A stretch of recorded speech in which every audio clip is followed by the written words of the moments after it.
Պարոն վարչապետ, կարող եք ասել, որ թե ձեր խոսակցություններում Իրանը քննարկել եք եւ տարածաշրջանում իրավիճակը եւ որոնք կլինեն Միացյալ Նահանգների եւ Հայաստանի նպատակները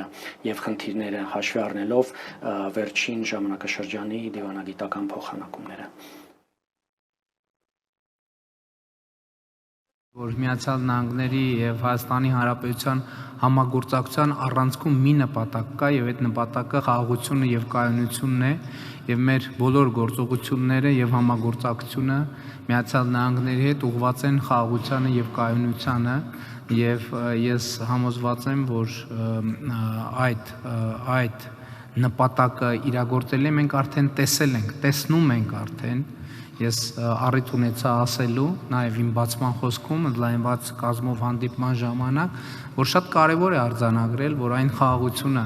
որը 2025 թվականի օգոստոսի 8-ին հայտարարվեց, հռչակվեց, ինքը արդեն գետնի վրա իրականության մեջ արտահայտվում է եւ թույլ տվեք ասել, որ Միացյալ Նահանգների եւ Հայաստանի Հանրապետության համագործակցությունը խաղաղաբեր համագործակցություն է եւ այդպեսին կլինի միշտ։